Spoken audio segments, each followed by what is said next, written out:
Olá, meus irmãos, minhas irmãs. Eu sou William Gonçalves e vamos para mais uma reflexão na luz do Espiritismo. Agradecendo em primeira mão os novos assinantes aqui do canal, as pessoas que chegaram, muito obrigado. Eu espero que vocês possam continuar conosco, ouvindo as reflexões e já pedir desculpas para os antigos assinantes, pois fiquei um tempo afastado do canal, mas não foi proposital, teve alguns contratempos, mas graças a Deus eu consegui voltar para trazer novas reflexões, para a gente discutir um pouco sobre espiritualidade. E eu agradeço também aos muitos comentários que eu tenho recebido nos vídeos. Continuem comentando, porque assim eu posso saber o que vocês estão gostando, o que vocês preferem aqui no canal, as críticas, porque isso também nos ajuda a crescer e a melhorar o conteúdo do canal. Para a nossa volta, eu trouxe mais um caso do Humberto de Campos, do Irmão X, do livro Cartas e Crônicas. Esse caso é o capítulo 1, é o primeiro capítulo do livro, e é um capítulo muito interessante, porque é pequenininho o texto, eu vou ler, vocês vão ver que é rápido, mas é de uma profundidade moral muito grande. E eu percebo que nós temos necessidade de escutar isso constantemente, principalmente no movimento espírita, nos movimentos espiritualistas. Vocês vão ver por quê. Então, esse caso vai tratar um pouco sobre a caridade, sobre o assistencialismo, que é muito difundido nas casas espíritas e também nas casas espiritualistas, até mesmo em outras religiões. O catolicismo faz muitos movimentos assistenciais, a própria igreja evangélica tem grupos de apoio, grupos que doam cestas básicas. Então hoje sim, graças a Deus, não só o espiritismo faz a caridade, hoje você encontra assistência em diversas religiões. Isso é muito bom, porque nós temos que expandir a assistência, expandir a caridade em todos os lugares. E hoje, eu voltando com o canal, coincidência ou não, é o dia do voluntariado, é o dia que se lembra, que se comemora as pessoas que dedicam um tempo na semana ou no dia para se voluntariar para alguma causa nobre, para ajudar alguém. Então, você que faz isso, independente de você estar vinculado a uma instituição ou não, porque tem pessoas que fazem, né, que trabalham no voluntariado por elas mesmas. Então, parabéns, muito obrigado. Isso é de suma importância, o exemplo que vocês deixam. Então, eu vou ler o caso, a gente vai detalhando e também depois a gente vai comentar, fazer um comentário final. Como eu disse, está no livro Cartas e Crônicas, a psicografia do Chico Xavier, pelo Espírito Irmão X. Na época, Humberto de Campos assinava Irmão X. E o capítulo chama Lição nas Trevas. O que esse capítulo vai dizer? Esse capítulo vai contar uma missão, não sei se é uma missão, mas é um grupo de espíritos benfeitores, de uma colônia espiritual um pouco mais evoluída. Eles vão até as trevas ou até a umbral, chame como você quiser. O Irmão X aqui chama de local de trevas, local onde ficam os espíritos que ainda não têm evolução, voltado ao mal. Então esses espíritos vão até lá para fazer um socorro, para fazer um auxílio, ou seja, um trabalho assistencial, socorrer aqueles espíritos que necessitam ou que já podem sair daquela região, que já estão numa vibração um pouquinho mais elevada. E aí ele vai falar o seguinte: no Vale das Trevas delirava a legião de espíritos infelizes. Rixas, obscenidades, doestos e baldões. Planejavam-se assaltos, maquinavam-se crimes. O espírito benfeitor penetrou a caverna, apaziguando e abençoando. Aqui ele abraçava um desventurado, apartando da malta. Lá ele entregava mais tarde a uma equipe de socorristas. Mais adiante ele aliviava com suave magnetismo a cabeça atormentada de entidades em desvario. O serviço assistencial seguia, difícil, quando enfurecido, mandante da crueldade, ao descobri-lo, se aquietou em súbita calmia, impondo respeitosa serenidade à chusma de loucos. Declinou-lhe a nobre condição, que os companheiros rebelados se acomodassem, deixando livre passagem aquele que reconhecia por missionário do bem. Então aqui a gente faz uma aspas aí.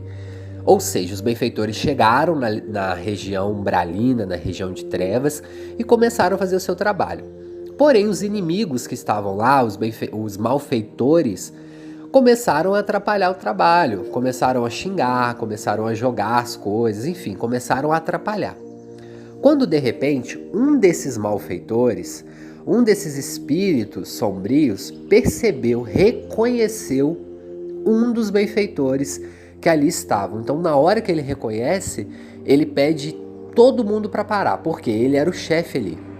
Como se fosse uma cidade espiritual umbralina, e ele é o chefe. Ele fala: opa, vamos deixar ele ajudar. Enquanto ele estiver aqui, todo mundo vai fazer silêncio, vai fazer calma. Vai ficar calmo, perdão, para que ele possa desempenhar o seu papel.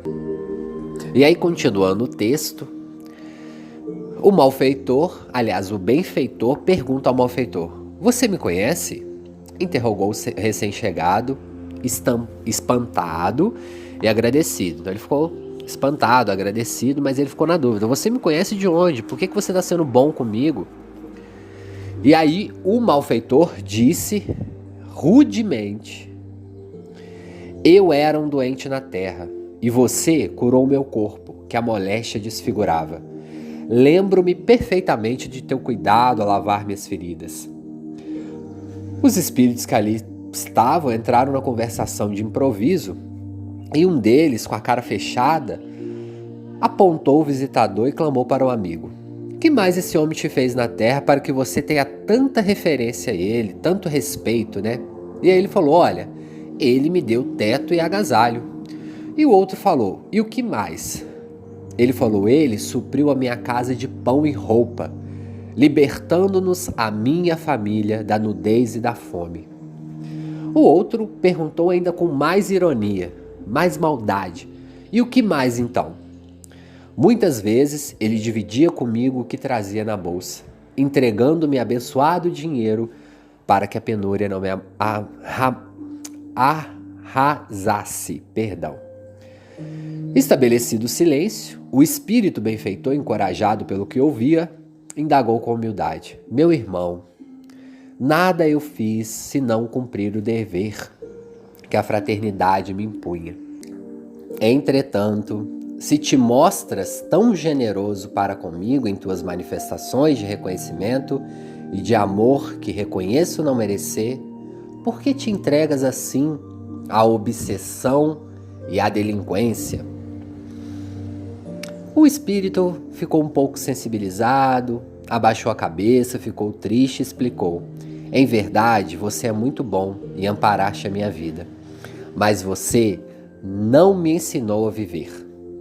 E aí o irmão X, Humberto de Campos, aqui deixa uma mensagem final: espíritas, irmãos, cultivemos a divulgação da doutrina renovadora que nos esclarece e reúne com o pão do corpo.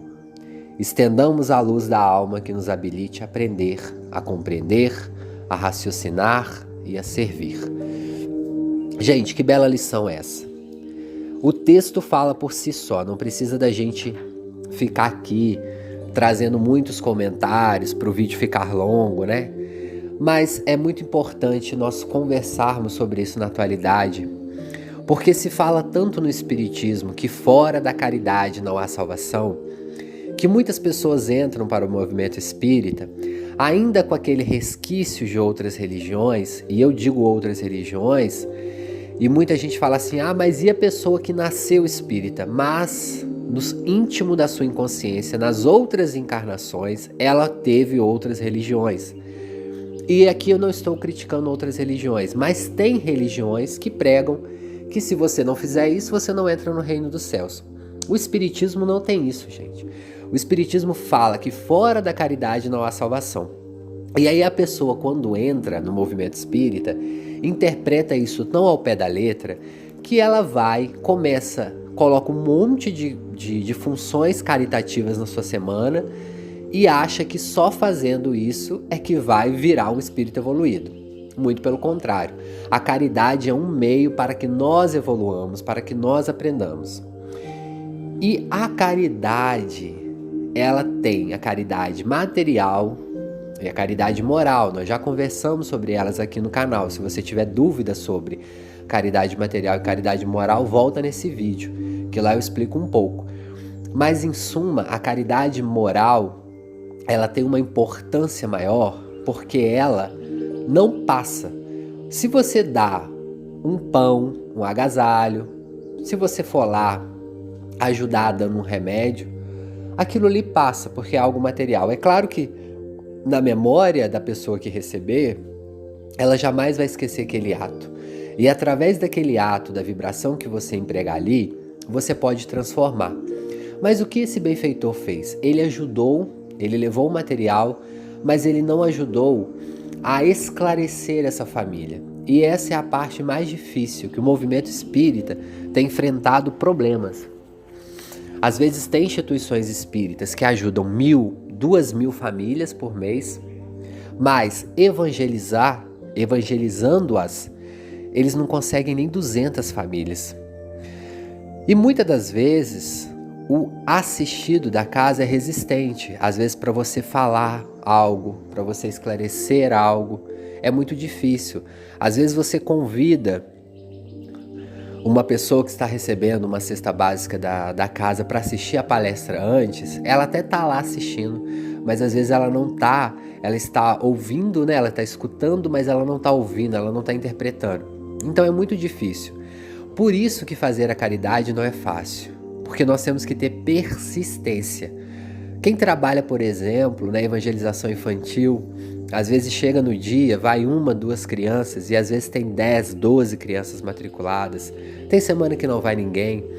Quem participa de grupos de estudos do Evangelho, né, do Evangelho segundo o Espiritismo ou do Livro dos Espíritos, que são obras que nos esclarecem, esses grupos às vezes começam com 15 pessoas, 16, aí vai para 10, vai para 8, vai para 7, aí fica com 5, às vezes 4. Aí quando o dia está mais frio, vai 3, vai 4. Às vezes chove, vai 2. Então, as pessoas que estão ali à frente desse grupo têm que ter muita persistência. Porque nós temos que ter a humildade de compreender que nós somos os primeiros necessitados da caridade, do estudo. Então nós temos que continuar ali persistente. Mesmo que vá uma pessoa, mesmo que não vá ninguém, por que não fazer o estudo sozinho? Nós já falamos aqui que nós nunca estamos sozinhos, tem sempre espíritos ali em volta estudando conosco. Então faça a caridade.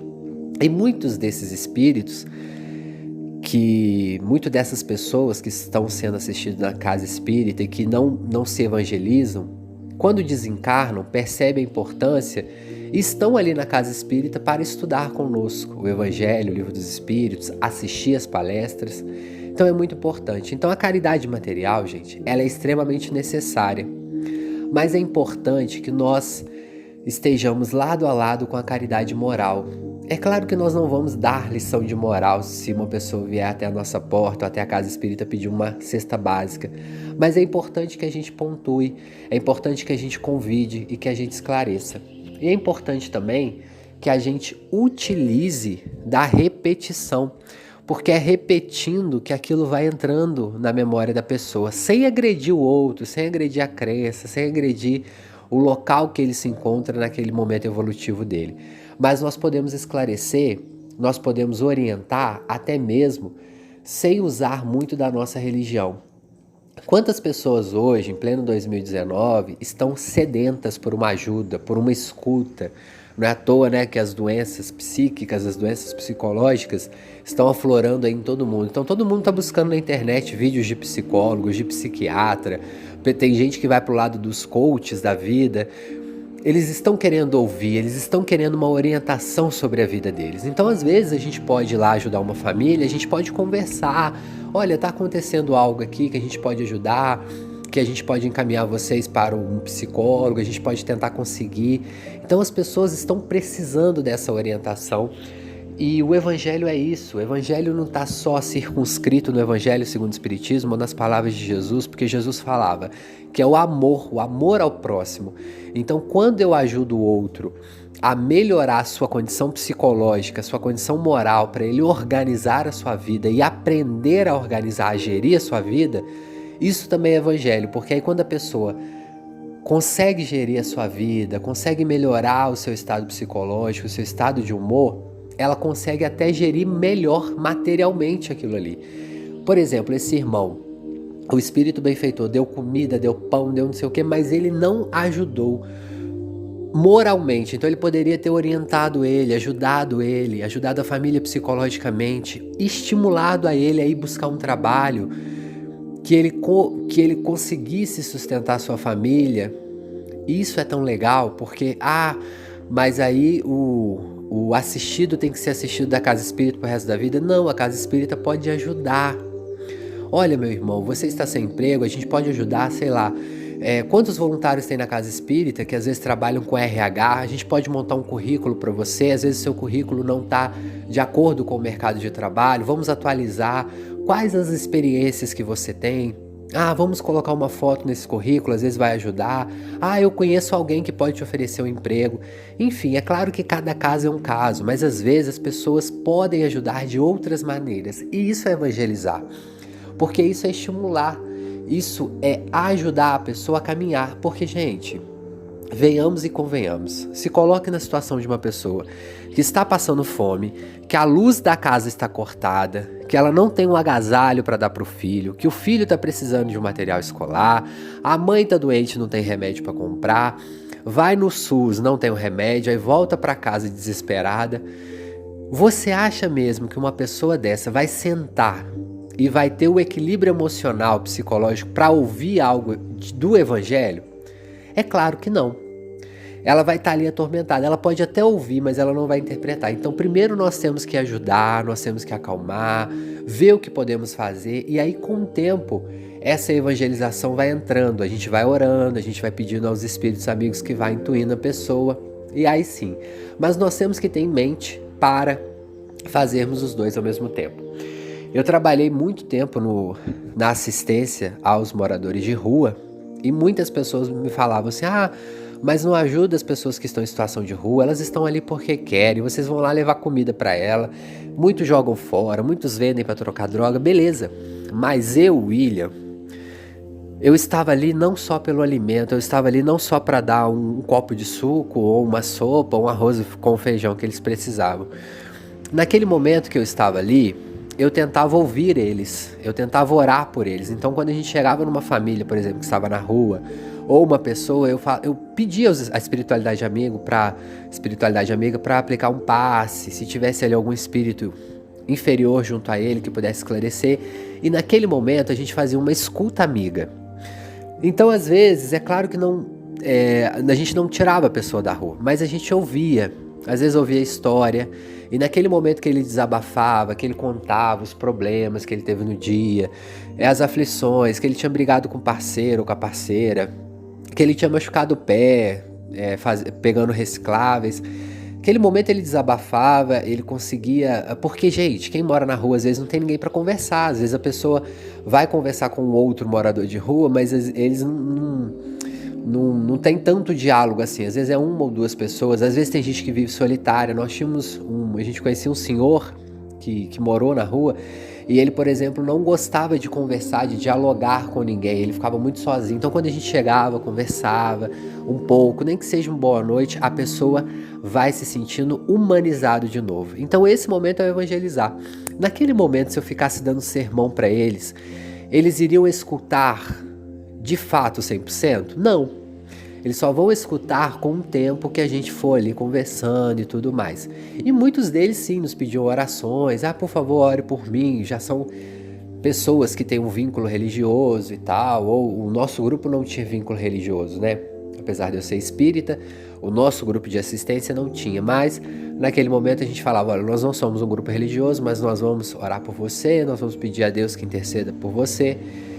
Então, gente, a gente tem que ir achando meios. Muitos meios nós temos que ir às vezes, desbravando mares mesmo, né? Abrindo um mar, porque às vezes a gente chega numa casa espírita e as portas estão fechadas e às vezes as pessoas estão ali na casa espírita, às vezes só atrás de um passe, atrás de uma água fluidificada, e tem a palestra antes, às vezes a pessoa nem consegue ouvir. Então é nesse momento da palestra, quem tem a oportunidade aí da palavra, de conversar com as pessoas através da palestra, ou através de um canal no YouTube, ou através de outras formas, é muito importante que a gente torne atrativo também o Evangelho. Não deixando de falar o Evangelho, porque muitas pessoas deixam de falar o Evangelho para tornar a palestra atrativa. Aí vão dando casos e vão contando coisas para as pessoas rirem. É nesse momento, você pode contar casos para as pessoas rirem, você pode trazer histórias cotidianas, mas sem nunca esquecer de dar a lição moral, de trazer as verdades evangélicas para que as pessoas também consigam nos escutar com os ouvidos espirituais, interpretar e conseguir praticar. Então é bom também a gente trazer essas lições mastigadas e possíveis, porque muita gente fala, o evangelho é muito difícil, é impossível eu praticar isso na minha vida. Então quando a gente traz exemplos, quando a gente traz situações que as pessoas já passaram, eu sempre digo isso, fica mais fácil da gente digerir e colocar no nosso cotidiano. Então, para os nossos voluntariados aí, dos movimentos espíritas ou dos movimentos espiritualistas, o meu desejo é que consigamos transformar essas lições na prática, né? E meus parabéns a cada um de vocês, pedindo a cada um que ouve essa reflexão para se inscrever no nosso canal. Muito obrigado pelo carinho, pelo pessoal aí que tem chegado mais uma vez. Se vocês quiserem, se vocês estiverem ouvindo ou grupos de WhatsApp, às vezes as pessoas mandam essas reflexões para outras pessoas, né? Baixam. O canal é Na Luz do Espiritismo. Se você não estiver achando, William Gonçalves Espírita, aparece lá o canal. Tá joia, gente? Fiquem com Deus e até a próxima reflexão.